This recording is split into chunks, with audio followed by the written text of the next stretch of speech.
Hey, what's going on, man? This is Will Z Titwell with Skybox Conversations, man. The Hoop Pod. We'll talk about all things hoops, man, but definitely gonna talk about my Los Angeles Lakers and on the college level, man, the Arkansas Razorbacks, man. A team that's near and dear to my heart, man, because that's where I'm from, where I was born and raised. We'll pick Suey for sure. Um, Man, y'all see the new background? Y'all like that?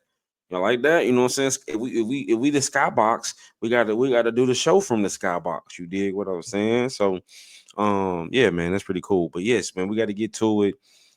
Yes. We had some heartbreaking news. Mark Williams is no longer gonna be a Laker. But on the bright side, Austin Reaves went for a career high today, 45 points. I mean, gave him the business. It was nothing that the Pacers could do with him.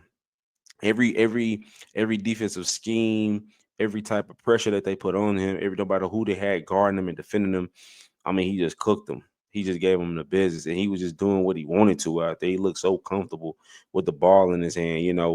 Um, Rick Carlisle said something at halftime, after halftime, where it was like they didn't make the Pacers feel. They didn't let the Lakers, feel the Pacers, right? When it comes to toughness and physicality and, knocking them off their spot and stuff like that. And it just looked like no matter what they did, you just couldn't get, Austin out of rhythm. You couldn't get Rui out of rhythm. Rui had a great game today as well, against the Pacers, man. And it was just a great win. And, you know, it made me realize a couple things about this game. Number one, that Austin is Austin is better than what I thought. And it's crazy that he went undrafted when you really think about it, the way he has blossomed. And I think it's a couple things. I think it's the development of the Lakers. I think the work that he's put in. I think having a dude around him like LeBron has really molded that dude. And he's just a dog. He's from Arkansas. You dig what I'm saying? And man, he just thriving, bro. And he's gonna get a big bag real soon. Cause I believe what he on the last year of his rookie deal, gotta be 4 year deal. I think he on the last year of his rookie deal. He gonna get a big bag, man. So if the Lakers don't pay him, somebody gonna pay him. He deserves it. He deserves it. He is, man. He is hooping. He is hooping. He is hooping. And I want to ask a couple tough questions. The Lakers are officially on a 5 game winning streak. And what are some of the biggest reasons for that? I think number one, um, is JJ coaching. I think JJ truly goes into each game with a specific plan. New York, let's make Cat uncomfortable.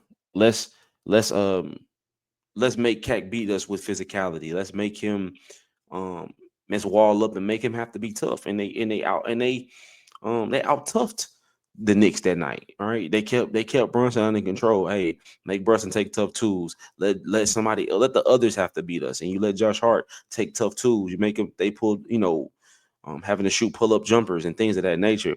They just kind of you could tell even when the Knicks were scoring, it was like, we're gonna give up something and we're gonna give you that. And we're okay with that as long as you don't do this.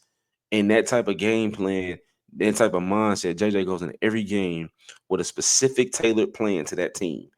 And you hear the players say it all the time. I've said this before.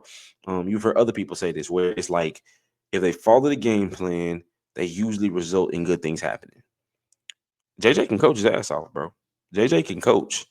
JJ can really coach, and um, I think it's showing, during this 5 game win streak because they beat really good teams during this streak. No AD, right? Because he was either hurt or he was in the midst of being traded, or was traded rather. No LeBron today with Austin going off. No Luka yet. Um, LeBron having to, do what he did against who he just had that 40 ball on against Steph and them. You know what I'm saying? Like, so it's like it's a combination of things. Dudes stepping up. Our defense is suffocating. The defense has been great. The communication, the switches, the shifts, the rotations, all of those things have been on point, man. The point of attack, defending, all that stuff has been great. Taking teams out of what they like to do. Besides that kind of, questionable fallout when we played the Sixers that night, man, we look good. We look damn good. We look damn good. And kind of shifting back to my guy, Austin Reeves, real quick.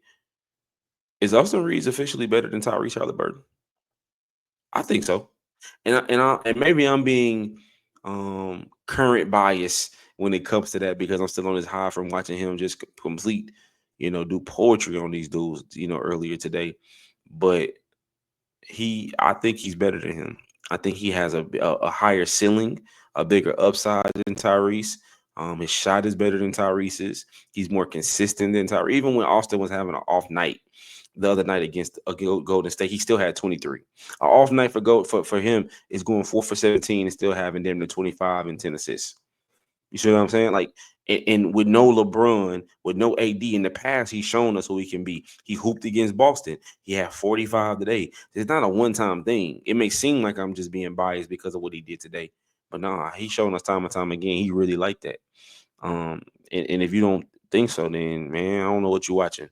But I think he's officially better than Tyrese Halliburton, and he got the best of Tyrese Halliburton in particular today, for sure, for sure, for sure. Is he officially better than Tyrese Halliburton? Absolutely. Um, by saying that though, do the Lakers officially have a big three? Huh. I think so. I think LeBron, Luka, and Austin can carry you very far, and win you some big games. And you have a closer in all three of those dudes. Again, it all goes back to rotations, staggering those minutes between those three. How does JJ go about doing that? How does that look? How do they play off the ball with one another? What is the other two do when they don't have the ball in their hand going to be doing? All right, I think LeBron is again going to become a great slasher, a great screener, playing off the ball. Showing, continuing to shoot the ball the way he's been shooting it. Also can shoot the ball well off the ball. Um, Also gonna have to run with the second unit some. Um, when LeBron is getting his early rest like he usually does in the first quarter, that's when you go ahead and let Luka continue to get off, or vice versa. You let Austin get off, and you let Luka play off the ball some, and just man, let Luka post up a little bit, do some hot post stuff, do some ISO stuff, because you got options. But again, I think JJ Redick is a great basketball mind enough to know these things, understand these things, and put these three dudes in position to be successful and make the other two dudes on the court with them better and help each other and help make each other better. I think that's a big thing. But Austin is also going to have to become a willing cutter, a willing passer, on which I think he is. I have no doubt about that. He's a general, a floor general for sure. For sure, for sure. Could Austin Reaves be a number one or number two option on another team? Absolutely. I think he could easily go to another team, and make an immediate impact and go be a starter somewhere else across the league and make an immediate impact. And again, he got a big payday coming. And if for some weird reason the Lakers wouldn't want to pay him, people are gonna be licking their chops trying to get dude because they know he gonna instantly raise their program, or raise their organization, and take them to another level. I easily think he can be a number one or number two option in another place, without a doubt. And last but not least, man, because once you're a Laker, you're always a Laker. AD made his debut with the Mavs, and just kind of want to give some thoughts about that, man. If you want to be real, Nico Harris did not deserve a F. The Mavs in general did not deserve a F for that trade because I mean, they acting like they traded for motherfucking. I saw a tweet earlier. It said the Mavs fan acting like they traded for the Tobias Harris.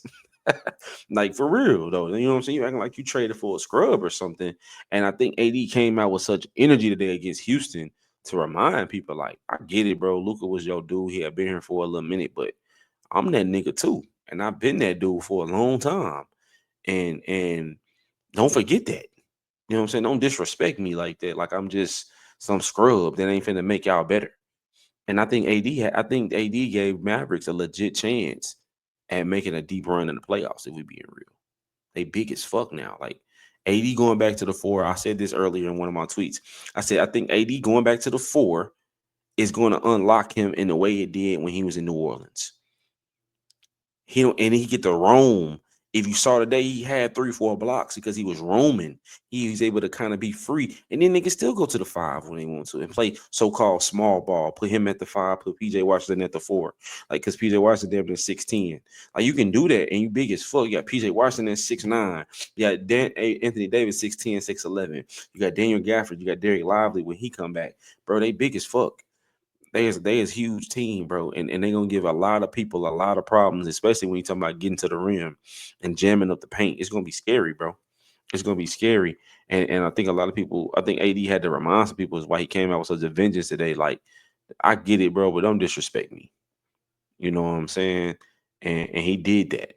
He did that. And yeah, man, I'm low key a Mavs fan now in a way too. Like, Lakers is through and through, Bron through and through, but I'm low key a Mavs fan, and I'm excited to see what comes next. No bullshit, no bullshit. I'm excited to see what comes next, man. But yeah, man, I just want to come in and get a quick recap, man. Austin Reeves definitely is the third star. He could easily go be a number one option on the team. He is better than Tyrese Halliburton. Um, AD had to remind the world who he is, rightfully so. Um, and there's so much more to come, and I'm excited to see it. I'm excited to see it, man. But I'm gonna end it right there. Um, man, I love y'all so much. This concludes another episode of Skybox Podcast, man. Be sure to like and subscribe to this video. Be sure to tell a friend to tell a friend. And let y'all know what y'all think about my takes down below, man. I love y'all, man. Peace.